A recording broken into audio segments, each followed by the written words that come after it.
Welcome, everybody.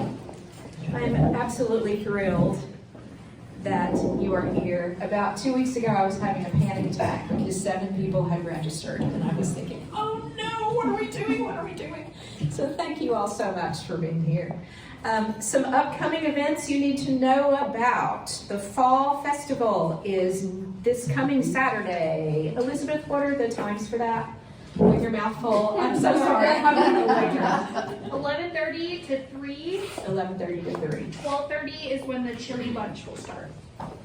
Dig it. It's going to be super fun. Y'all come. Comfort and Joy. Comfort and Joy is returning for its second year in a row. 12/21, which is actually the longest night this year.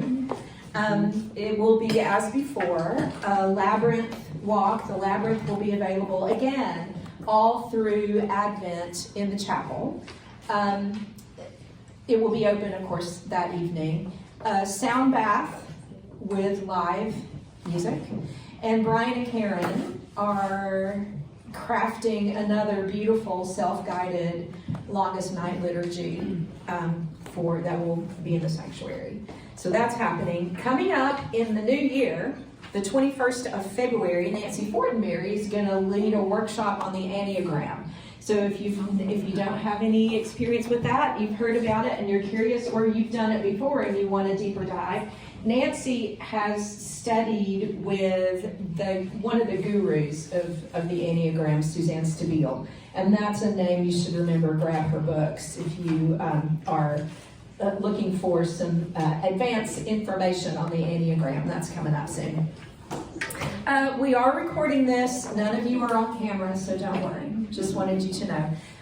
It will be available through our website, as all of our videos are. Make sure to watch out for it and share it with your friends and neighbors. And it might be that you need a refresher as well. I suspect there's going to be a lot of information flowing through this afternoon. This will be a very frank discussion. So, if you're squeamish or easily embarrassed, hold on to your hats. Just be ready. You know how I always take things back to yoga and yoga philosophy.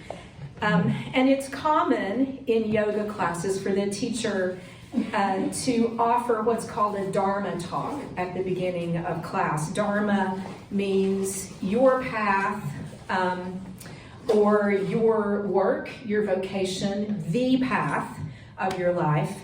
And it must have been because I had been ruminating on this discussion this week that I was struck by some of the more subtle ways in which this transitional phase of life, this perimenopause, menopause, postmenopause affects all of us.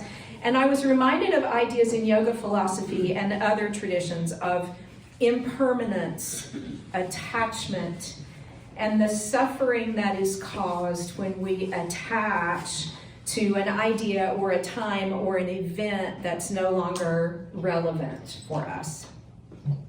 So many of the issues around menopause that plague us psychologically have to do with fighting against the reality of a youth that no longer exists and having next to no tools to navigate that reality. Our bodies are strangers and we've lost control and none of the old strategies are working and we don't know what to do, and there is very little reliable information to help us navigate that. When I was first entering this phase, and I was so aggravated about it, my spiritual director, Barbara Dahl, who you all may be acquainted with, she's the Labyrinth facilitator. She has come to talk to us a couple of times. She's my spiritual director. And I was just kibitzing to Barb, and she said, there will be a new normal. There will be a new normal. There will be a new normal.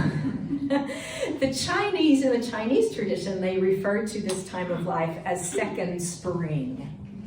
And I love that. But, you know, there will be a new normal and second spring. And that all sounds so lovely and so affirming and so wonderful. But that doesn't help me because my belly will never be flat again. Right? the beauty of detaching from the us that was and embracing this new normal is that it gives us an opportunity to enter into second spring with a sense of creative curiosity about what the possibilities might be. Keeping control and doing things the old way or the young way is no longer an option. This is why we're having this discussion today. So if this has yet to happen to you, you will be prepared. If you are embarking on it or in the middle of it, you will have the information to manage it. And if you are, quote, through this already, you will be able to let go of the grief of what no longer is and embrace a creative and curious new normal. If you will never go through this, and I don't see any dudes in the room. Do I see any dudes in the room? Oh, I do. Hello. One. You will never go through this. But what this will help you do is develop compassion and empathy for those of you, those around you who are going through this. I now get to introduce you to these amazing women behind me who have graciously agreed to unpack this kooky time for us. You can read. You can all go to the website and read their official bios of all of their amazing accomplishments. I'm going to introduce you to them from my perspective because, as it turns out, I have a little bit of an extra connection to all of them. Dr. Stephanie Meade is a former professional dancer, and I just learned recently that she went to the same ballet school as my niece Charlotte, Nutmeg Academy in Connecticut. Dr. Melanie MacLaren is a former engineer and is responsible for setting me on this current course as the wholeness and wellness coordinator for this church. It's because of Melanie that Northminster Community Yoga actually exists. So we are, because of that, in the lineage of All People Yoga, which was, I think, the first yoga studio in Indianapolis, and Dragonfly 360 Yoga and Wellness, which was Melanie's company at the time, and now Northminster Community Yoga. So we're very pleased and privileged to be part of that lineage. Deb Ronco has a very fancy education that you can read about on the website. And I have a very vivid memory of Deb on the porch at the Montreat Conference on Worship and Music. And she was talking with a great level of passion about how much she loved her job. And she was doing it in such a way that the joy was so radiant and so evident that it has never left my mind. And I also have a story on Deb that I also learned on that porch. I learned that upon graduation of medical school, she ran streaking through the med school. It was a day to celebrate. So, yes. So, all of these three women are amazing. They mean a lot to me. They mean a lot to us, and I'm thrilled that they are here. So the first thing I want to do, I'm going to get out of the way. The first thing I want to do is have them each unpack their credential, because there may be some confusion about what that even means. MD, DO, ND. So I'm going to let them speak to that. So any order. I can start. Is this on?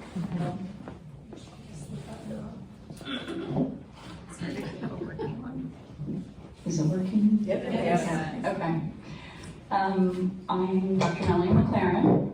Very excited to be here, and I have goosebumps, Krista, with what you said about bringing the yoga here and everything. So thank you for that. My bachelor's degree, as Krista says, in engineering.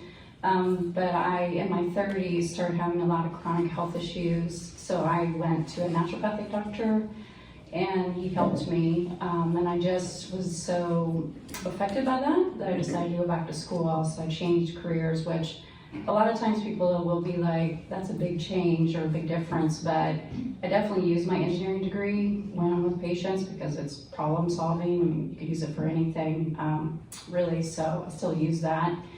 When people come in with something kind of complex, not that I like that they have complex problems, but that I can use that to kind of unravel it. So I focus on gut, hormones, allergies, thyroid, those are like my main focus areas. And I try to get to the root cause of why someone has those issues. So it could be nutrition, supplements, lifestyle changes, stress management, kind of a combination of things. I would say I have a mix of people that come in that want to do hormone replacement therapy and some that don't, want to find other ways. So we do it, with nutrition and supplements, and some other ways to do it. Besides the hormones, I have a supervising physician that's a DO. So I do some of the hormone thyroid prescriptions, but it's kind of a mix there, so you can approach it different ways. Thank you. Yeah, I'm Stephanie Meade. Thank you for that fun introduction.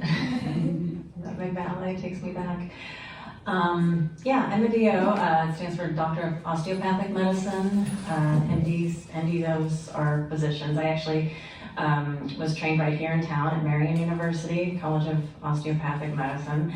Like Krista said, I had a dance career first. I went back to school in my 30s and then came from New York to Indiana for med school.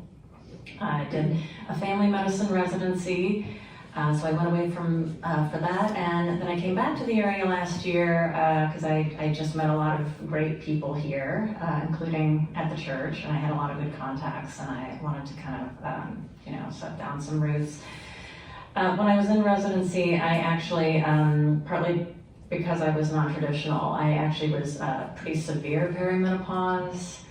And, even though I was surrounded by all kinds of doctors and all kinds of subspecialties, there was really nobody talking about it. So I couldn't find anybody to help me. And residency's, hard enough. So I, did a little further, research and just uncovered a pretty widespread gap in the care for this and for this population. So after I got out of residency last year, I just did a lot of additional training and education, specifically in midlife women's health, and a Menopause Society certified practitioner as well. And my practice, it's a solo practice, is solely devoted to women in midlife. So I just treat people going through all stages of the transition and beyond, because sometimes you have symptoms in late perimenopause, late menopause as well. And I'm also a member of the American College of Lifestyle Medicine, so I like to include a lot of the pillars of lifestyle medicine and prevention of late life disease, whole person treatment as well. So talk a lot about nutrition, physical activity, sleep, positive social connections, and stress management. And that's about it. And so I have a question. Do you do osteopathic adjustments? I do some. I'm actually helping to train some of the students up at Marian. So I focus on the population that's seeing me. It depends on what their complaints are. So far, it's really been a lot of treatment on like frozen shoulder, adhesive capsulitis. So mainly upper body manipulation. Yeah. Is it working? Yes. So I had the pretty traditional path of MDs, doctor of medicine. I graduated from IU and then did an OBGYN residency program at Ascension. And then I joined private practice And I've been in the same practice for almost 20 years, a few months shy. And some of the patients that I've taken care of have been from the very first year, and I still take care of them. So I've had this really longitudinal traveling with people that has been cool. I talk about menopause every day in the office, and it is a different journey for each person that I talk to, and what might be the right answer for their friend may not be their right answer. And I'm also very humbled because everything that I say with certainty today might be told to you different in 10 years. And when I graduated residency, when I started residency, it was 2002, July. It'll probably come up today, but there was a very big study that was released in July of 2002 that totally changed menopause recommendations, women were told, and some of you in the audience are gonna remember that you were probably told by your doctor, get off your hormones, we have new information. And if I was giving this talk 15 years ago, when that was still the main data point that we were basing things off of and following, I would give you different advice than I'm going to give you today. And so I just want to be humble today too and say things might sound really certain, but I'm humbled by the fact that we learn new things all the time, and that sometimes what seems right may not be the full picture. So I'll just start there. Yes, Deb, while you have the mic, can you define menopause? Sure. So biologically, tell us what it is. Menopause, perimenopause, postmenopausal, unpack that for us. Yeah, perfect. Let's start so that we're all talking about the same thing. We'll clarify what we're talking about. So menopause is 12 months after your final period. And on average, that happens at the age of 51. There's a pretty big range of kind of when that is, but about 95% of women will hit menopause somewhere between 45 and 55. And it's arbitrary, this 12 months without a period. They did that because it was tidy on a calendar. But the symptoms of menopause and the hormone fluctuations actually are happening even before menopause arrives. And that is what we call perimenopause. And that's a time often in our 40s, but could even be starting in our late 30s, where hormone levels are fluctuating in a different way than they were earlier in our lives. And sometimes symptoms of menopause, which we can get into and I'm sure we'll talk about, start to show themselves even when you're still having your period, even when your body is still making some hormones.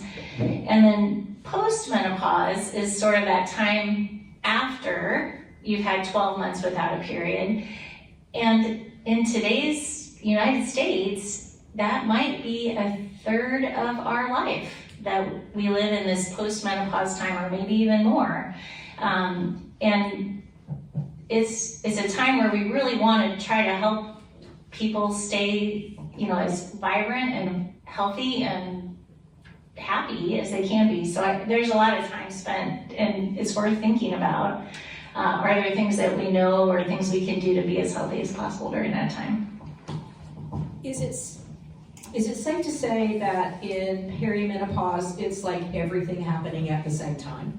You're having periods still, but you are also probably sweating at night and having hot flashes. And so that's for just speaking for me, that was the worst because it was all the things all the time. Actual menopause was a little bit easier to deal with than that. So am I accurate that is a safe way to put that? Ooh, she's thinking.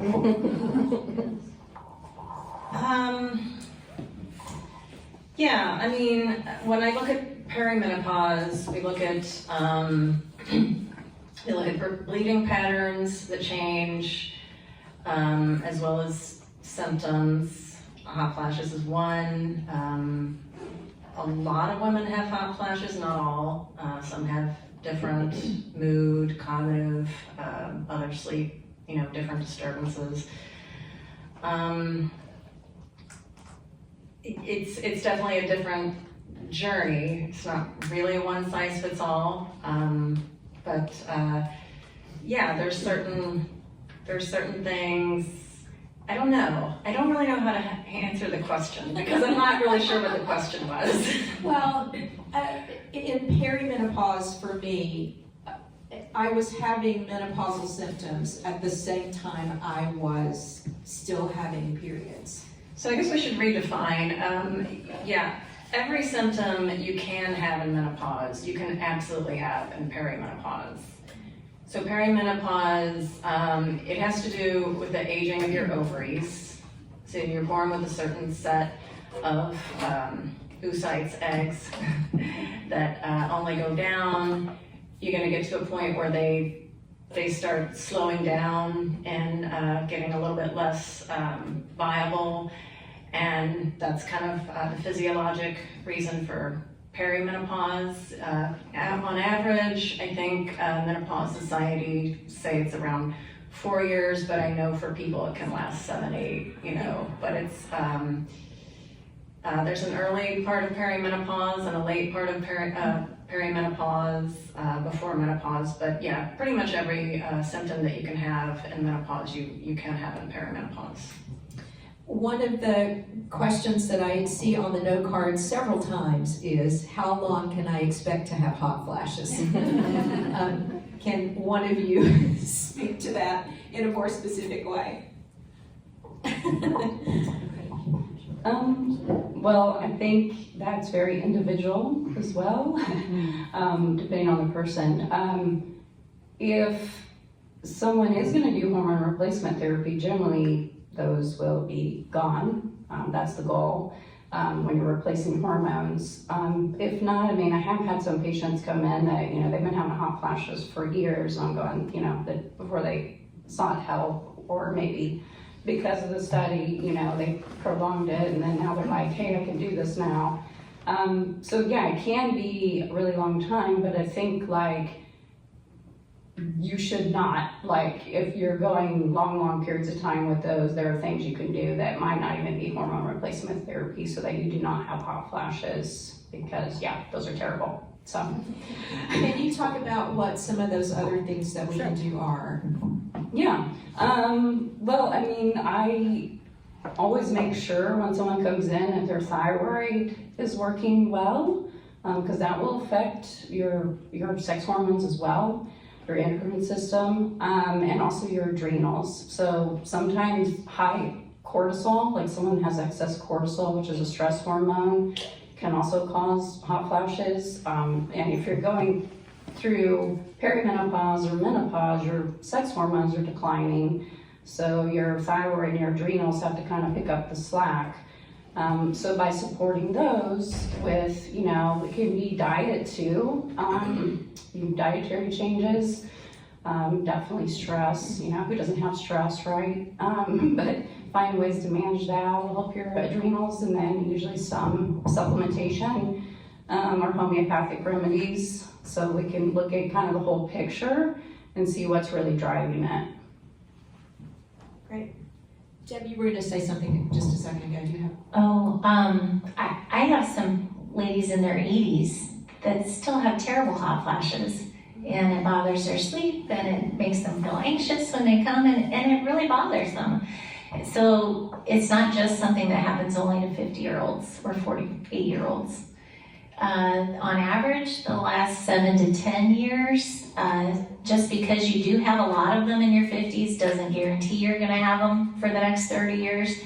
But some people have them for a long time, and there are absolutely things that can be done, both hormonal and not, to make them better. Yes, I'm scrolling through my cards here, and I keep seeing questions about hot flashes, so. Does that give you some tools to think about that? Do we need to unpack hot flashes any more specific? I would just add, if I could, it is a little bit variable.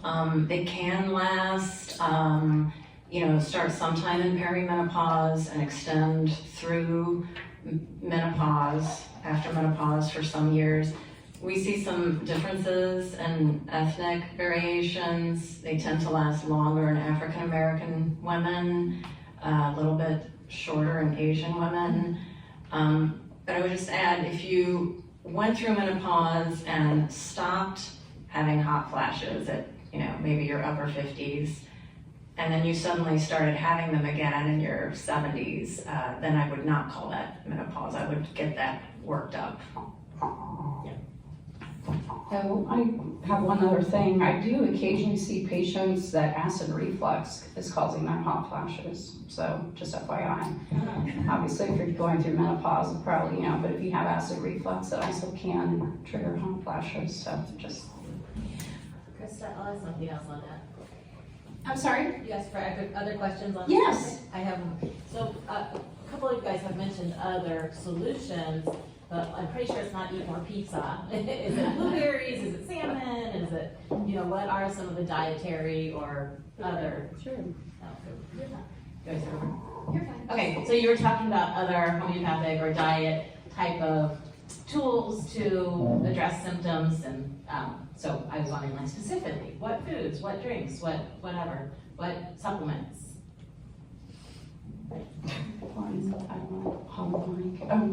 So the handout that is back there does have a few recommendations, but I always, tell you, work with your practitioners so you don't have interactions with other meds you might be on. But as far as diet, which is on there too, I feel like the biggest way would be to keep your blood sugar stable that I found with most people. So that really just means pizza's not good, not saying you can never have it, but if you're gonna eat carbs, trying to eat some protein or fat with it, really eat to keep your blood sugar stable. And I do feel like most women, we probably don't get enough protein, and I'm not one of those people that pushes high protein, but just sufficient protein. So that's kind of the biggest thing I've found to help people is stabilize your blood sugar. I mean, definitely eating antioxidants like blueberries, and berries are lower in the glycemic index too, so that helps stabilize your blood sugar. But everybody's different. That's probably the most common diet that I find to help, is just really eat to stabilize your blood sugar. And then supplements, 5-HTP sometimes will work really well because that supports your serotonin. Did you repeat that? 5-HTP, it's a supplement that's an amino acid that supports serotonin. Can you spell that, Melanie? 5, it's literally like the number 5 and then HTP. It stands for a very long acronym, but sometimes women melatonin at bedtime too, for that same reason. It's kind of the estrogen, serotonin, melatonin pathway.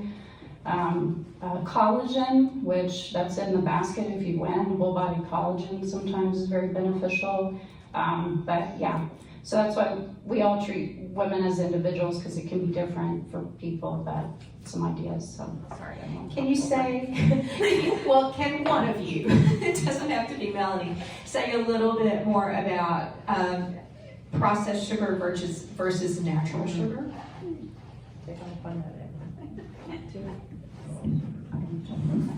If by natural sugar you mean like fructose and fruit? Like fruit, honey, as opposed to table sugar, white sugar, sweet food. So if I think about sugar like fructose that's in fruit, that is attached to a fiber. So it's got a little bit of a lower, what we call glycemic index. And you get the benefit of the vitamins from the fruit, as well as the water and the hydration. I try to go by the lifestyle medicine, the evidence for plant-based, as well as Mediterranean. We have a lot of evidence for the DASH diet as well. So either one of those or a combination of those. But if you look at your pyramid for the diet, kind of not the old fashioned standard, American diet pyramid, I would put your sugars, as far as if it's candy or cookies, like just at the very tippy top of that, and just, I wouldn't tell you to never have it, but I would just have a very, very small amount of it and fill up on other things, either fruit or, other things that maybe can satisfy your sweet tooth. I have a couple thoughts. The best treatment for hot flashes, estrogen, period. And if they bother you, you should talk to your provider about whether or not estrogen makes sense for you. There are other medicines that help. There's one that's being marketed a lot right now. It's called Veoza. It works great for hot flashes. In my opinion, I think it doesn't have some of the other benefits that estrogen has. And I think of it as sort of a high maintenance medicine. You have to get monthly blood work while you're on it. It can raise your liver numbers, but it works. And if hot flashes bother you and estrogen's not an option, you could explore that. SSRIs, which are traditional depression medicines, so Prozac, Zoloft, Lexapro, those help with hot flashes too. They can also help with what commonly is going on, which are some mood changes during this time too. So sometimes you can get a double win, not only on hot flashes, but some mood help with those. Those would be the kind of the three main medicines that I would go to, plus the dietary stuff they mentioned. Gabapentin, I think the data is a little weaker on that. I don't usually prescribe it. But what about long-term side effects of SSRIs? Yeah, any medicine that you're going to take is probably going to have, the question was, what about long-term side effects of SSRIs? Whether it's estrogen or Veoza or an SSRI, there are going to be some ups and downs. There's two sides to everything. I think the SSRI group of medicines is overall safe, and when you pick it for the right person, the benefits can outweigh the risks. But there can be side effects. It can lower your libido. It can, we could list a whole lot of things. And it may be that it's not the right choice for you, or that those symptoms might be more common with Zoloft, but not with Effexor. So that could be tailored to you individually. But overall, I think the class of medicines is safe. One of you mentioned melatonin. Okay, time out. Sorry. For the recording, we need to. Sorry. Make sure everybody can hear. Thanks. One of you had mentioned melatonin as a possible help with hot flashes, and for me, it's been more as in perimenopause. You don't have trouble necessarily falling asleep, but at 3 o'clock I'll wake up in the morning. So I've been taking that for a couple of years now, but I know there was a study that came out this past week saying that it was now potentially linked to an increased risk of heart disease and some other issues, cognitive. Is there any thought on that, since that's brand new data? I don't know if you guys have had a chance to really absorb a lot of that yet. I am the one that mentioned that, so I guess I'll take it. I feel like it's safe. I don't use high dose, so just make sure, in a low dose amount. I feel like it's completely safe. I've used it, I've been in practice since 2011, and I take it myself after a long time, so I ended up with menopause early. I think to me, it's worse to not sleep. But also, if you are on other medications, and make sure your doctor knows that you're taking that for possible interactions, things like that might cause issues. So, Thanks. I have a question here about testosterone and your mixed messages, whether it effectively increases life energy, not just sex.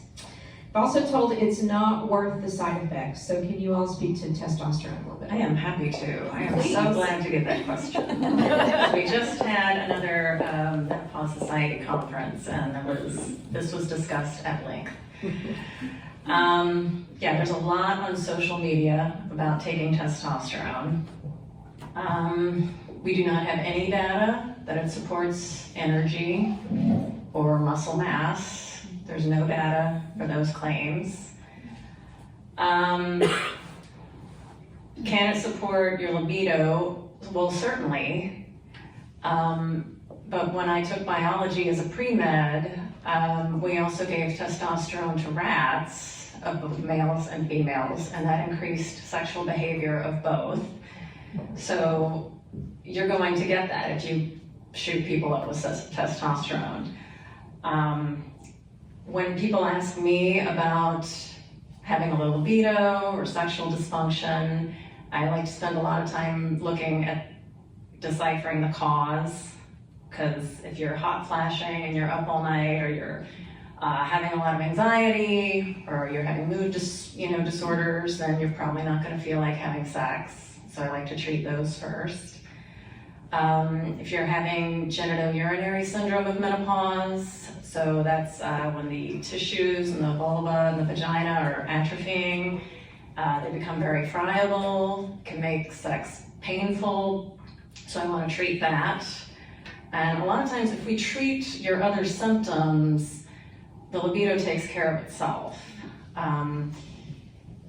If there's something, if we can really eliminate all other causes, including, if it's not just something like, I don't really like my partner, well, I can't do anything about that. But if we can really eliminate all other causes and get you down to an isolated diagnosis of hypoactive sexual desire disorder, then we can give a microdose of testosterone. It's off-label. But even that is kind of controversial. We don't have anything approved in the States for a female testosterone. So we heard from, talking about at the most recent conference, our Australian, New Zealand colleagues who have a testosterone product.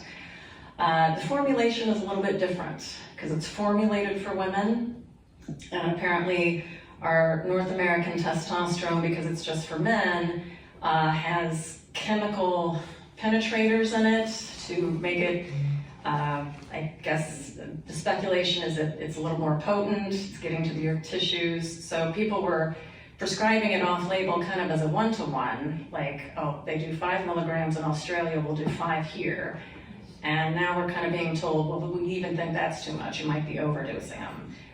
So we're not sure. It's a totally data-free area. But we do see side effects when the levels get too high. You can have acne, you can have androgenic hair loss. I have a lot of women calling me up because they had pellet therapy and now they're losing their hair. If the levels reach male levels, which some of them have, 400, 500, 600, you can get what we call virilization, deepening of the voice, facial hair, male bodily hair, and even scleromegaly or micropenis. And once that happens, it's irreversible. So you should just know that if you have virilization, we can't reverse that, even if you stop the testosterone. So, you want to go to someone who is gonna, if you really have to have it, because you have an isolated diagnosis of hypoactive sexual desire disorder, it's a possibility, an off-label, but like I said, it's going to be a microdose, like the half of an eraser size on your pinky, you put it on the thigh every day. The pharmacist will not split up the big mail box dose, so you're going to get it, and it's going to last you an entire year, and you're going to have to pay for the entire year. And, I don't know, do you have anything else on that? I agree, 100%. Everything you said.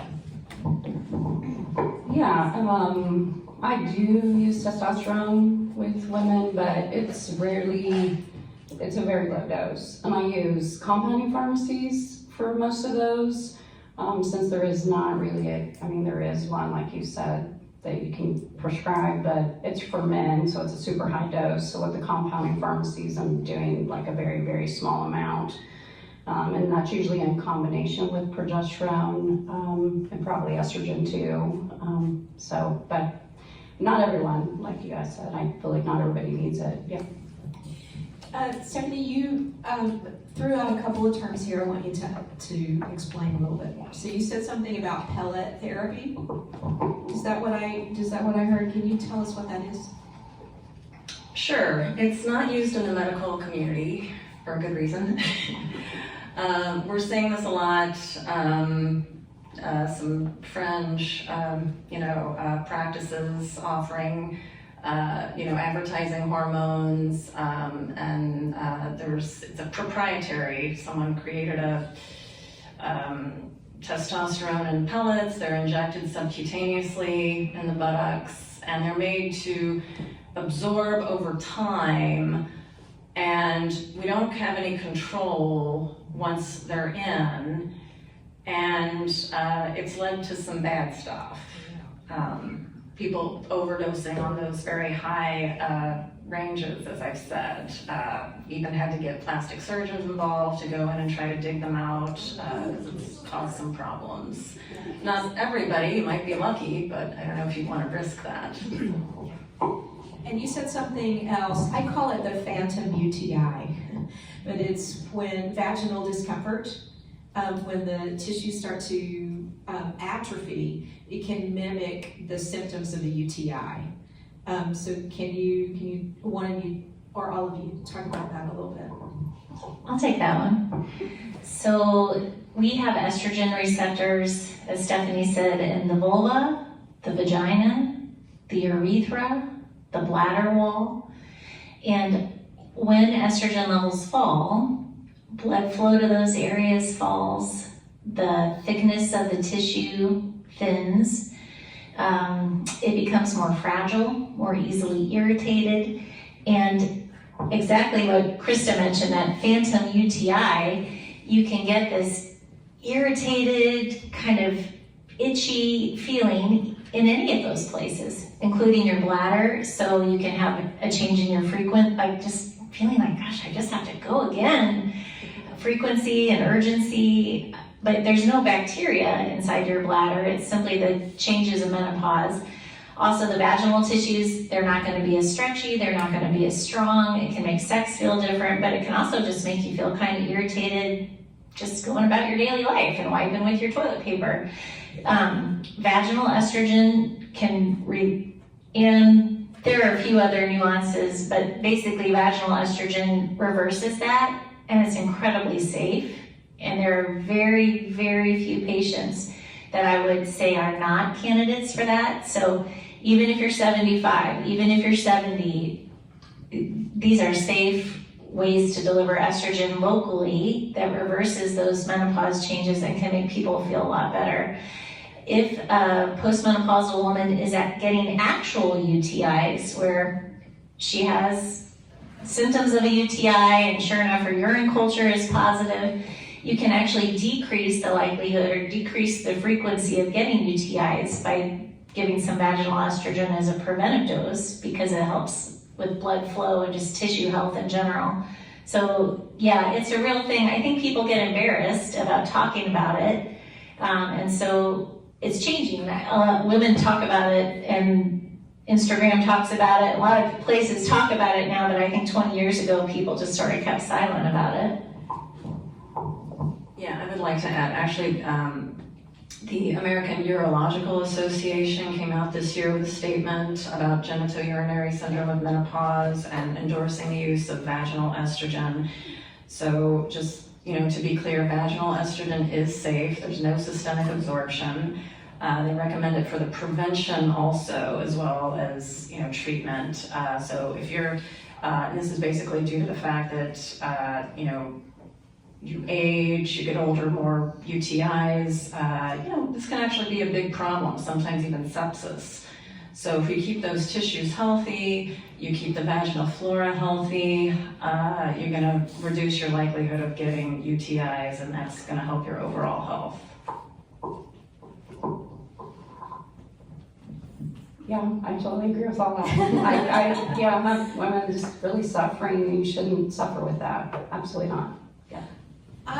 I'm thinking right now about my own experience. Okay, I just have to say, John says, I will talk about sex to anybody, anywhere. So, I will not talk about John. But this rings a bell for me, because I was dealing with that a little bit, and my nurse practitioner prescribed Premarin cream.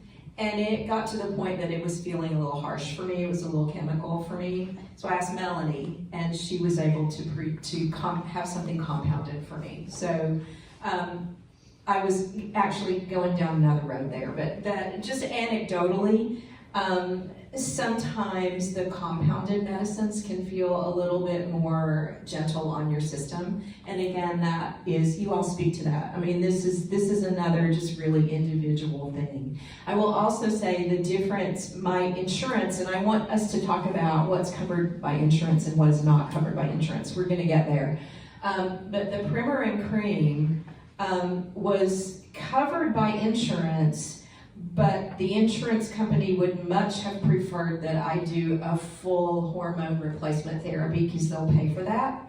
But they were not going to pay for just the primer and cream.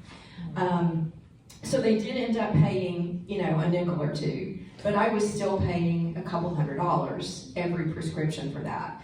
The compounded estriol that I take is not covered by insurance, but it's infinitely less expensive than the other medicine. Okay, here comes the mic. I have friends who've raved about Botox treatment for bladder issues. What is Botox for bladder? What's the condition that's treating? And they're raving about it now. So Botox for bladder is treating a condition called overactive bladder, which can have overlap of symptoms with the genital urinary kind of atrophy that we're talking about with menopause, but they're working in very different ways. So Botox causes nerve signals to go quiet. And the way that our bladder works is a combination of a muscle that's willing to stretch, and then when they're working appropriately, nerve signals that tell the muscle, hey, you're sitting on the toilet, it's time to clamp down and release the urine. People who have this overactive bladder can get a sort of twitchy signaling through their nerves that causes cramping of the bladder, that causes them to leak urine separate from anything that has to do with the thickness of the bladder wall or how estrogenized it is. I think that Botox for the bladder is specifically working on the nerve angle, and some women might benefit from that, but most women probably don't need a Botox injection into their bladder, and my guess is most of the women that are getting Botox for their bladder have already been doing vaginal estrogen, because that would be step one to treat overactive bladder. Or post-hysterectomy. You can get overactive bladder whether or not you've had a hysterectomy, and the Botox only lasts for similar to your face. You have to do it every few months, so it's kind of a high maintenance treatment. I wouldn't say it's a common one. I get a lot of great results with pelvic floor physical therapy. Yes, anybody wants to know about that? Yes. Huge proponent. Yeah, Okay. both for urinary incontinence, urgency, as well as even painful sex. Yeah. Talk about what that is. Tell us more about pelvic floor therapy.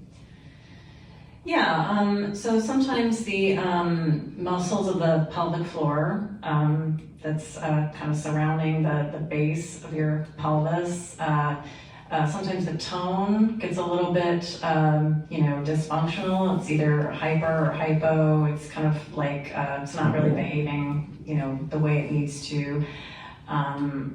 We can, diagnose that usually with a physical exam, and generally it'll cause a lot of pain if you have like pressure in a certain area, just kind of going inside the base of the vagina and kind of squeeze that muscle.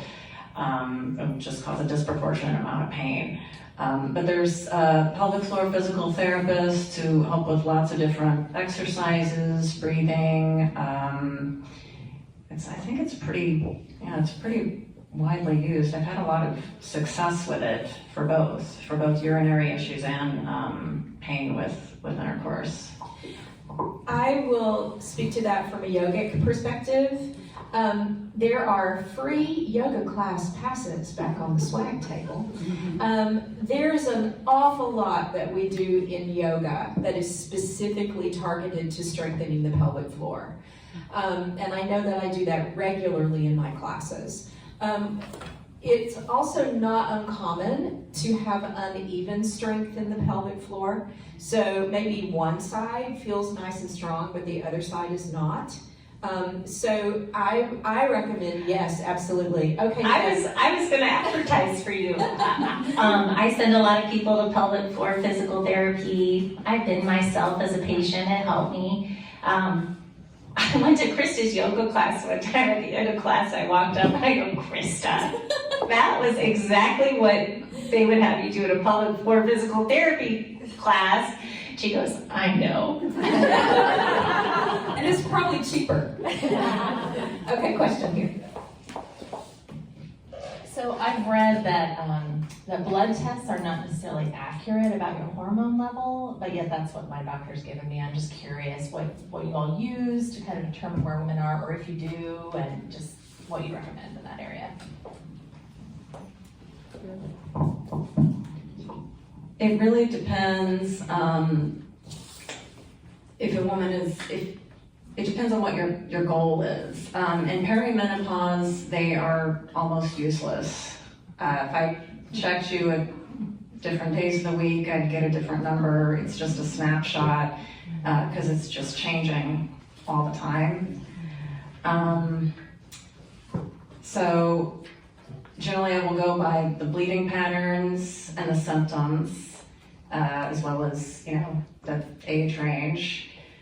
If the woman is not bleeding because she either had an ablation or a hysterectomy or something else, or doing something to suppress it, I can still pretty much use symptoms. It's really rare that I would test hormone levels.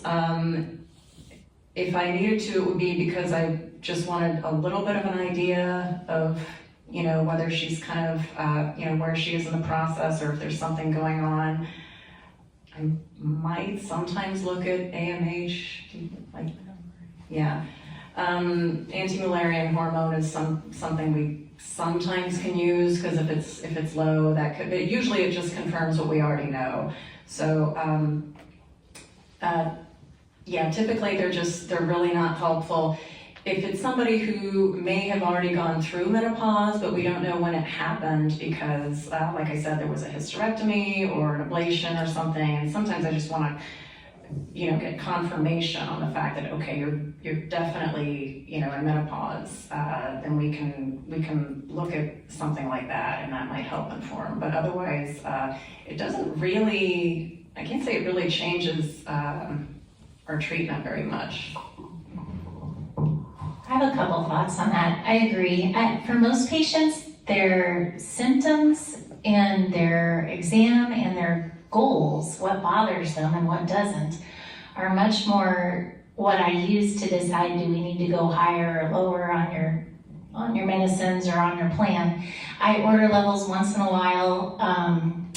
Sometimes if a woman has an IUD, or an ablation or a hysterectomy, and you just can't tell, are you peri or post, just to sort of check. And not so much because that lab tells me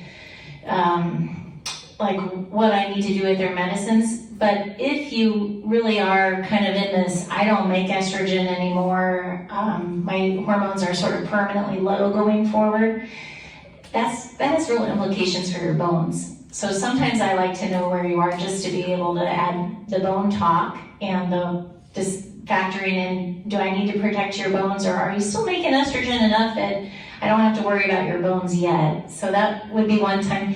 The other time I'll occasionally order labs is, I do have some patients who prefer compounded hormone treatment plans or are on them, and there is a little less predictability to what a compounded hormone is going to act like in your body, just for lots of reasons. But if somebody's on testosterone therapy compounded, I usually do check that because of the chance that if you go too high, you're gonna really be sorry 6 months later. So that would be one example. Melanie, I think you had something. I do blood test hormones most of the time, only because I agree with 100% symptoms kind of dictates a lot of it, and they are going to change in perimenopause, but just occasionally I might see someone that comes up like androgen's super high, like your testosterone's very high, or your estrogen compared to progesterone. So I kind of like to look at the balance of them. So I will do it, knowing that, it can change, but then also looking at the symptoms.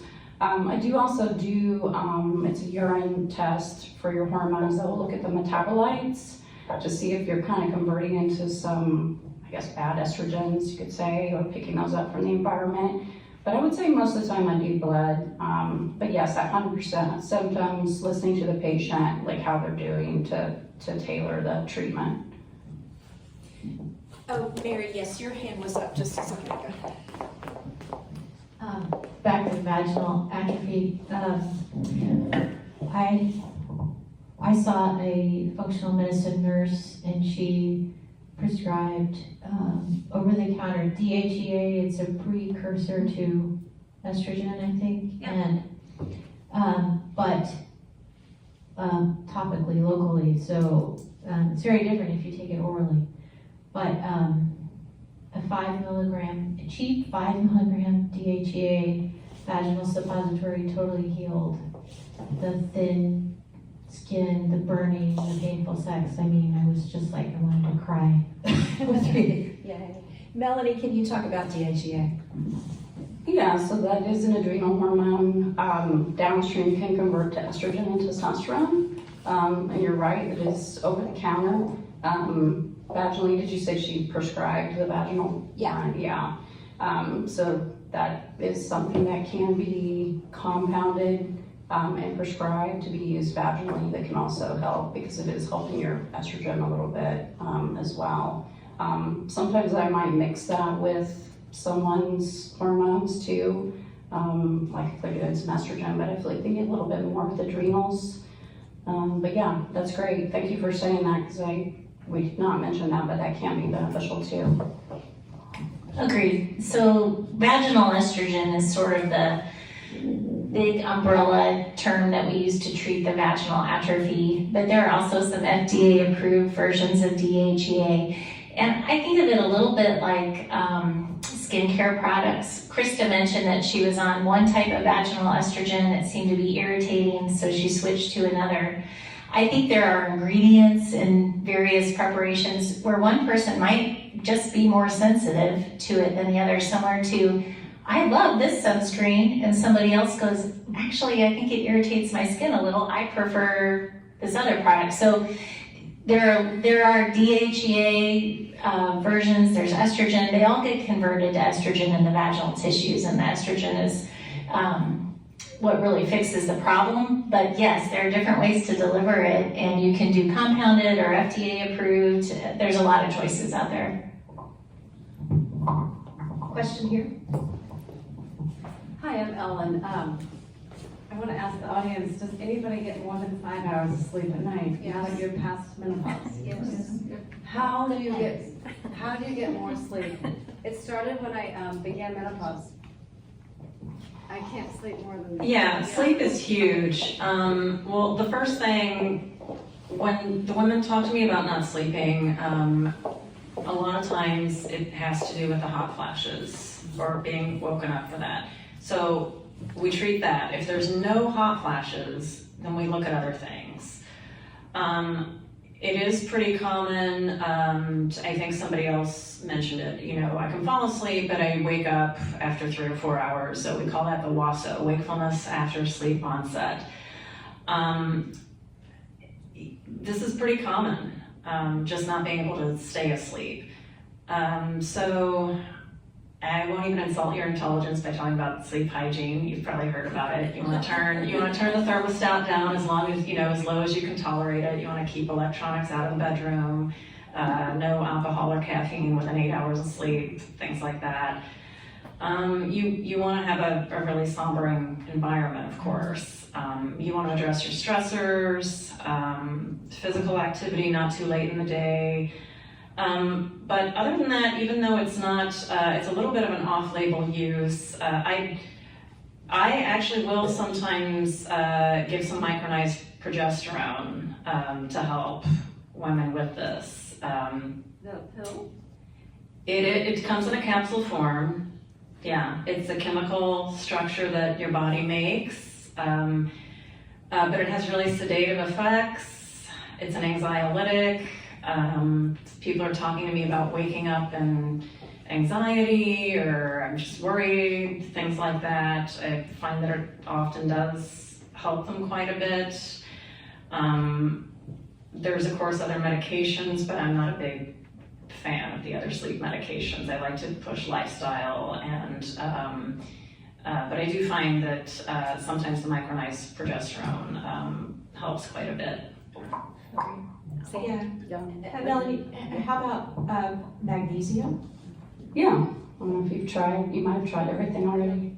Yeah, magnesium glycinate form usually, not, because over the counter sometimes will be a cheaper form, but glycinate seems to work a little bit better for the sleep. But yeah, I do the progesterone too, the bioidentical, the micronized with, I don't know about you guys, but I find in perimenopause it helps women a lot. Like when they start getting the regular cycles and stuff like that, and the sleep issues. It's actually been called by one of my doctors a short phase sleep cycle, which he says is hereditary and also very prevalent in women going through menopause at some stage. Is that something you've heard about, short sleep cycles?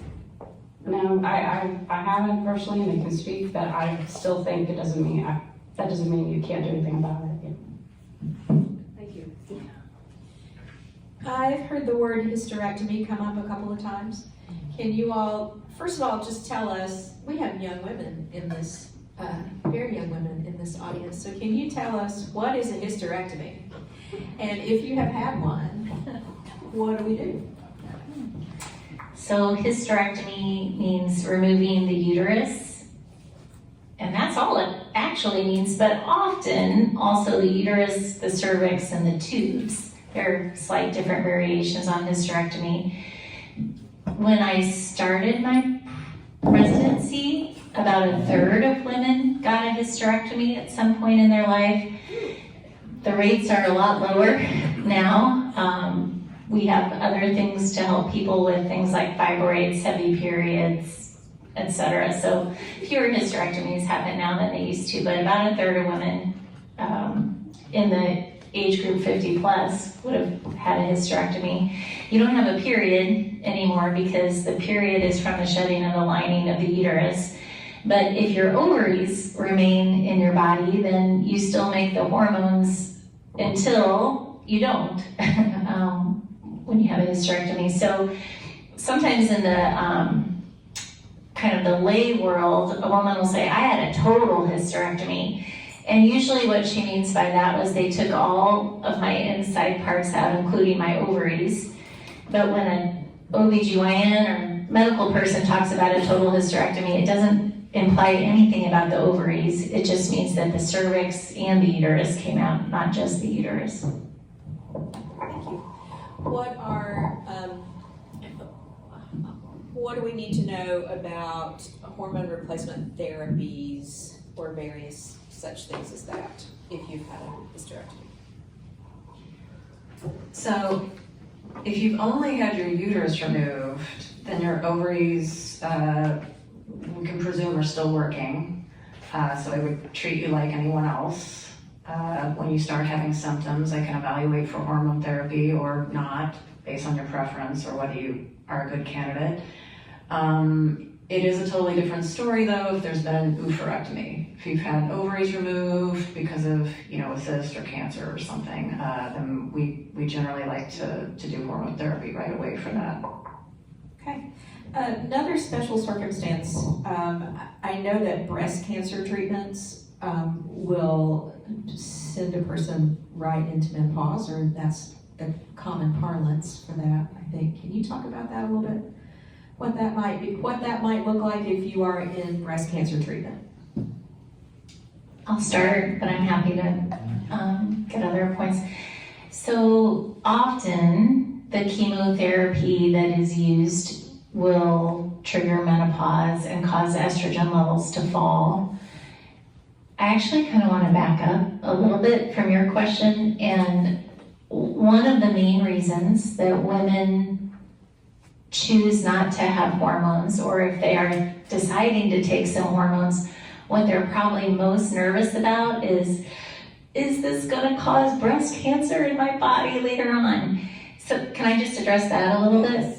That big study that I mentioned that came out in 2002, it was called the Women's Health Initiative Study, and we had a lot of studies before that study were small and were coming out very pro-hormones. And so in the 80s and 90s, the message from the medical community was, women ought to take hormones. They do good things for their bones and their vaginal tissues and their bladder and hot flashes. And then this women's health study came out, and it looked like there might be an increase in breast cancer. It was a very big study. Women were randomized, which was kind of different from these other studies. And it looked like there was an increase in breast cancer, and so it was stopped. They stopped this huge study early, and the news went crazy and made everybody scared of breast cancer. I think, and this is where I stay really humble. What I tell you today, I might get new information and tell you something different in 10 years. I don't think that being on hormone replacement increases your risk of breast cancer with the current medicines that we're using, or if it does, it is teeny tiny. It is the same amount as if you choose to drink alcohol. It's the same amount as if you are overweight. It's a very tiny bump, if any. There are other studies that show no bump. So I just want to acknowledge that there's a lot of fear about breast cancer. There have been a lot of conflicting data, and I can talk for an hour into the nuances of why this study gave this answer and that one didn't. But women who have breast cancer sometimes have estrogen receptor positive breast cells, cancer cells, or progesterone positive cancer cells, and they are told that the best thing for their breast cancer is to drop their hormone levels. That's true. And they need to kind of follow what is going on that their oncologist wants them to do and follow that. And then they have to deal with the consequences of now I have a dry vagina and I have hot flashes and I'm losing my bone density or whatever's going on. There are newer studies coming out that, number one, refute whether or not it causes breast cancer in the first place, but also that there really is safety in giving vaginal local estrogen to people even if they have breast cancer, and that there might be a place for women who are 5 years out or however many years out from a breast cancer who could even consider systemic estrogen. But if and when I am helping a patient navigate that, I usually try to have a phone call with our oncologist, and I make sure that the right and the left hand know what the other is saying and are communicating. Anybody else? Yeah, definitely. I think the data when it was reanalyzed showed 8 per 10,000 additional breast cancer cases. So that's 8 per 10,000. Yeah, certainly if there was a history of estrogen receptor positive breast cancer, or actually any breast cancer, because sometimes even estrogen receptor negative can have a certain percentage of cells. So I definitely would not do that without having a talk with the oncologist, as she said. Yeah, there's a couple books that's on my handout. The one I think is even on your information too, the new Menopause, or one of you guys on the table back there. It's Mary Claire, Yes, her book. yeah, that's on Dr. Stephanie's list as well. Yeah, that's what I thought. I saw it somewhere. And then the other one is Estrogen Matters. So those are both good books that address the study and kind of the Estrogen Matters was actually written by, I think I can't remember, was it a gynecologist or He's an oncologist. Oncologist. Treats breast And his cancer. wife got breast cancer. So he addresses it kind of in detail, the study and why he found it. So, just educate yourself. I always make sure patients are comfortable with whatever we're doing, but like I said, we could go into details why that study was flawed, but they did come out with that, so. Do you recommend or request for women to get a breast mammogram every single year while they're on some hormone replacement therapy?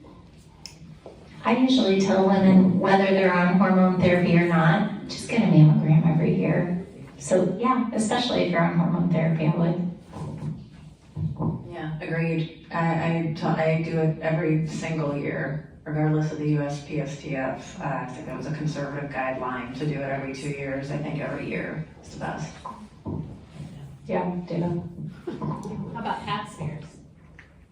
Pap smears. Go ahead. Sure.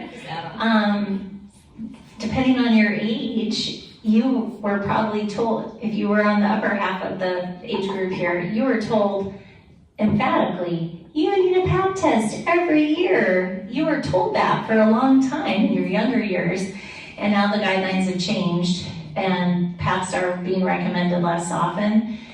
I feel real comfortable with the new guidelines. We have a better test than we had 20 years ago or 30 years ago, and a better understanding of cervix cancer. Almost all cervix cancers have a precursor with an HPV infection, and today's pap tests usually include an HPV test. That makes it a better test than when we did just paps 20 years ago. And so I don't think we need to do them as often. Yeah, I agree with the new guidelines, and also just to let you know, we have a new FDA-approved self-administered cervical cancer screen. It's a self-swabbing HPV test, and we have really good data behind it. So I know a lot of people not too happy with the invasive PAPs. It's a really good way, I just kind of give you the instructions. You go to the bathroom. I don't have to be in the room with you or anything. You just do it. And if it's negative, then you can just not have the PAP. That's another option. I have a couple of questions here about weight gain, belly fat. Can you talk about weight gain? Yeah, and as your estrogen declines, that can happen sometimes. It can be very frustrating. So, there's definitely different ways of dealing with that. Again, if you're going to do hormones, sometimes that take care of that issue.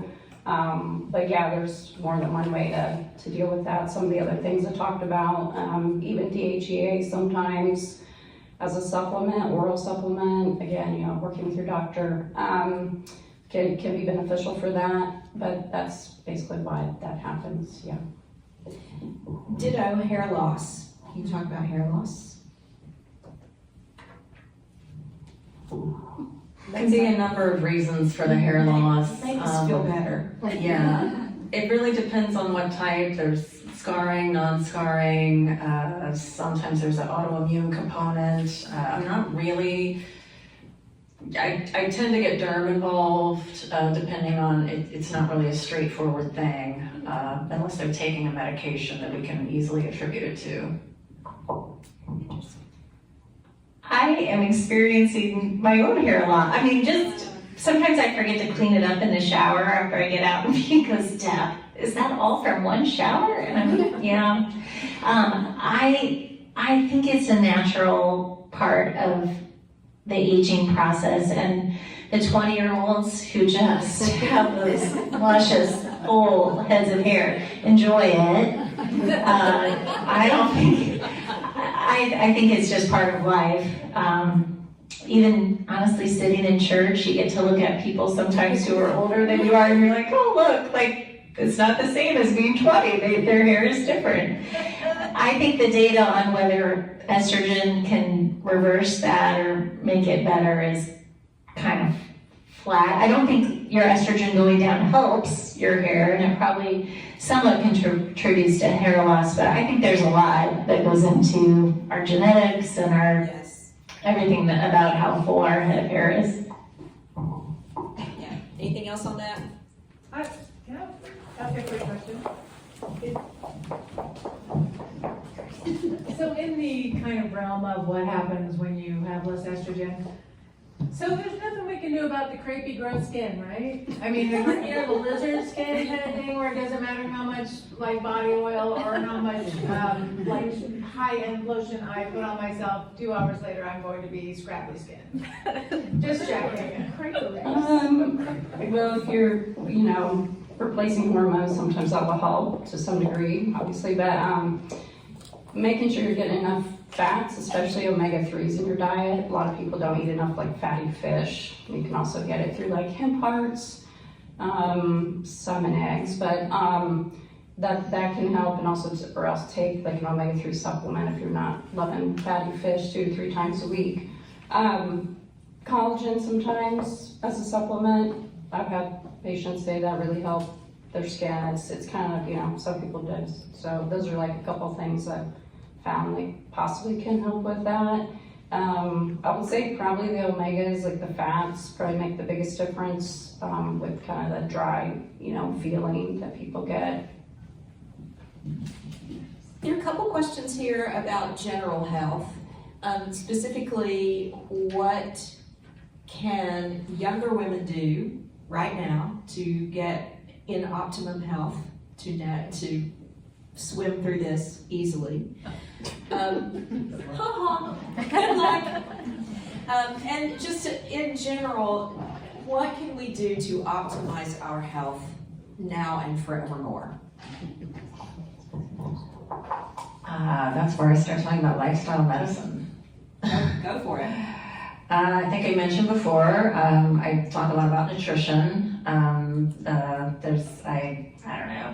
don't want to hog the floor too much, but I love the plant-based or the Mediterranean diets. Really strong evidence on not only helping you feel better, believe it or not, Mediterranean diet, we have data that it helps you sleep better. We have evidence that it prevents chronic disease. Physical activity, 150 minutes per week of moderate exercise plus 2 resistance training, or 150 minutes per week of really rigorous exercise. No, most people don't get that. And I don't like to stress it too much because I don't want people to think all or nothing, like, oh, I failed, I didn't do anything. So whatever you do, it still matters. Positive social connections are really important. So nurturing your relationships. You might not have control over everything, but if you're in a toxic work environment, do what you can to make changes. You might not be able to, but try, because that will definitely affect your health. Obviously, you want to sleep, so whatever you have to do to get at least 7 hours of sleep every night. You want to avoid risky substances. You want to not smoke. You want to not do illicit drugs. You want to not... you're going to think it's extreme, but I really tell people to limit or avoid alcohol. We don't have any good medical reason for it at all. So I know it's a social thing if you really love it, but I would just limit it. It's tied to a lot of cancers. And manage stress. Yoga is a good way to do it, or if you like other mindfulness, different things. I like lifestyle medicine because, it's not only great for prevention, treatment of chronic disease, we can actually even reverse some type 2 diabetes, hypertension, metabolic syndrome with those interventions alone, and actually get people to come off their medications. So I won't tell you that it'll prevent you from getting hot flashes. You might still need hormones or something else for that, but that would be the best way that I would tell you as far as to look at optimizing your health. Agreed. I also think for the 20s and 30s and 40s somethings love the body you have. I try to tell myself that about the body I have right now, because when I think about it, I think of all the things that it's not. anymore, right? My belly is not flat, but 10 years from now, I would probably trade for this body, you know, and I ought to just love the body I have right now, and that's for younger women too. Enjoy the body you have while you have it, and I do believe in exercise, healthy food. It's not rocket science. I think on the internet, there's a lot of influencers or companies that sell products that make it seem like that will solve all of my problems. Things that sound too good to be true probably are. Just enjoy the body you have, do common sense, healthy things. That's one quick thing. Totally agree with all that, 100%. All my new patients too, which if you guys want it, you just email my office, get a guide on how to also clean up like body care, skin care, cleaning products at home, like your clean water. So really minimizing the amount of chemicals that you come into contact with. I mean, you can only control your environment. Fortunately, our world is, outside world, we can't. So to get that, so that we make sure we're dealing with that too, because a lot of those chemicals are messing with your hormones. So that's also really important to look at, as well as the diet, and love your body, I love that, so. Dr. Melanie, can you talk a little bit more about the kind of work that you do looking deeply into individual body chemistry and how you would go about balancing that? Are you talking about just the like micronutrients and things like that? Sure, absolutely, and that's a way to stay healthy too. And I do want to say too, I don't believe a supplement is a replacement for a healthy diet. So I like people to eat real food first, and then we supplement just for things that they might not want to eat, like fatty fish or some genetic reason. The micronutrient testing that you mentioned, it's a blood test. So that'll look at all your micronutrients in your body, your vitamin D, vitamin E, vitamin A, your fat soluble, your B vitamins, your minerals, antioxidants, amino acids. So you can see like, what am I missing in my diet? What am I not getting that could affect me? And again, if we can't get enough of certain things, doing some supplementation with that. But that's good preventative. I usually recommend patients do it like once a year if they can. That's what I do. Your body will change, your needs will change on that as well. So it's a little bit deeper dive, but I love the test. It's like my favorite one. Anecdotally, I've had that, and I know a few of you in the room I know have had it, yes. Mrs. Holwinski has had it as well. And it's very informative and it's very helpful. So it's just a deeper dive into your blood work. I recommend it anecdotally. I like to say, I have a nurse practitioner, a naturopath, a spiritual director, a pastor, a therapist, a yoga teacher, and I need them all. So business cards are back on the swag table. This question is for Dr. Ronco. Can you recommend any movies about menstruation? Is this for me? I can't think of any. Oh, I know what she's asking. I made Anne watch The Red Tent 1 year, which is a great book. I love the book. Not Anne. It's her favorite movie of all time. I loved it. That's a great book. As we get close to the end of our time here, I do want to talk just a little bit about insurance. What is covered by insurance? What is not? What might you use your HSA for, etc.? Most of the therapies that I prescribe are actually covered by insurance.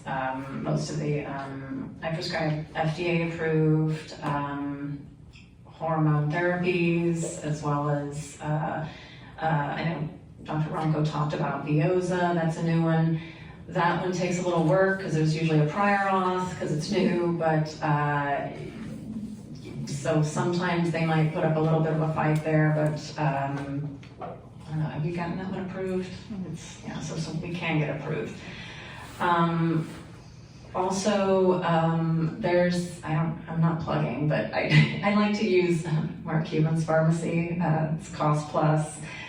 So if you don't even have insurance, I can get a lot of, patients can get a lot of the hormone therapies very, very, very discounted through that prescription as well. What about Medicare? Some of us are Medicare age. Medicare is the question. Yeah, the question was, what about Medicare? It is harder, Nancy, to get some of these young lady medicines, once you pass 65, they're often not covered. And it's frustrating because I think there's some just historical sexism in there a little bit. Yes, we're in Matthew 25 congregation, and this is a social justice issue. Yeah. Good RX. Our healthcare system is so complicated that one medicine at pharmacy A can be twice as expensive as the same medicine at pharmacy B. So it's hard, but I usually ask patients, how much does it cost you? And the same medicine, I get different answers depending on their insurance and depending on where they take it. So talk to your provider if it seems really expensive, because it might be as simple as switching the pharmacy. There might be a generic alternative. There are some pharmacies, I use Willowbrook quite a bit for cash pay, and we just decide, forget insurance and just cash pay it and then look for the cheapest price we can, doing it that way. Also look for manufacturer's discount cards online. Always Google Don't that. apply to Medicare. It won't apply to Medicare? Yeah, they don't. Oh, that's a Yeah, it's so frustrating. Any Canadian pharmacies that you use? Sometimes, not rarely. Canadian pharmacies was the question. Yeah, I would say bioidentical progesterone and estrogen, both usually insurance will cover. And then the compounded stuff, like if I'm doing testosterone, I'll usually put that with the estrogen cream, and it's not very expensive. Like sometimes people will say they're using their insurance for the estradiol, they're paying less at the compounding pharmacy. So, if your insurance covers it, but so those, we kind of do what we can for the patient. If their insurance will cover it, we use those as much as possible. But compounding just gives us different variations, and also like if someone is not covered by insurance, they're going to pay a lot more than doing a compounded version of whatever hormone they need. Yeah, I know also for Dr. Melanie, sometimes the insurance won't cover it, but the HSA, she will accept HSA. Yeah, So HSAs, absolutely. If you're lucky enough to have that, yeah. Okay, we are closing out on time here. Are there, and I know we could sit here for like 47 more hours, but are there any other burning questions that you must ask today? Jill Delasalis, here comes the mic. Can you speak to brain fog, and if there's a connection, if there's anything that you can do about it, is that gonna get better? I can speak to that. First I want to validate that's very real. We have it documented. We have data. It's a true thing. It's a real thing. It's in perimenopause. There were a number of studies that showed different facets of what that means, memory, concentration, different things. The one thing that was really clear across the board was difficulty with verbal learning and verbal memory, including word finding on words you used to have. So that's real, that's a thing. We're not sure if estrogen plays a huge role in that just yet, except that if you're able to control or your other symptoms like hot flashing and not sleeping, that could help the brain fog a little bit as well. The good news is though, what you asked is, does it get better? And yes. So when you get to menopause, Basically, 2-3 years past that, things tend to level out, and you tend to not have that symptom anymore. Question back here. Well, I was just gonna say, there are some studies that talk about a window of opportunity for hormones, and that in the first 10 years after menopause, between ages 50 and 60-ish, there is some data out there that says it may help prevent dementia. It definitely helps your bones. It probably protects your heart. The data is much cloudier if you're over 60 and you're on the hormones, but there's data that would say sleep and maybe some Hey friends. I'm sure you noticed the technical difficulties we had at the end of the video. I'm sorry about that. I wanted to make sure that you got the information from the end of the talk. The topic came up of insurance. And the long and the short of it is that insurance and Medicare are persnickety, unfortunately. Hormone supportive medications are covered to a greater, lesser degree depending on your policy. So what you should do if the medication that you need is expensive is talk to your doctor, talk to your pharmacist, and they can recommend services like GoodRx, which has a variety of has some medications available at a variety of different price points, and maybe you can find another pharmacy that offers it a little bit cheaper. Also, make sure to check with your manufacturer of your medication. Oftentimes, if something is expensive or the manufacturer knows it's not going to be covered, they'll offer a really substantive discount card. So check on that as well. In addition to the video and podcast, resource lists and other handouts are available. So just click on the links that are attached to the video or on the wellness page of the website. Thank you for watching.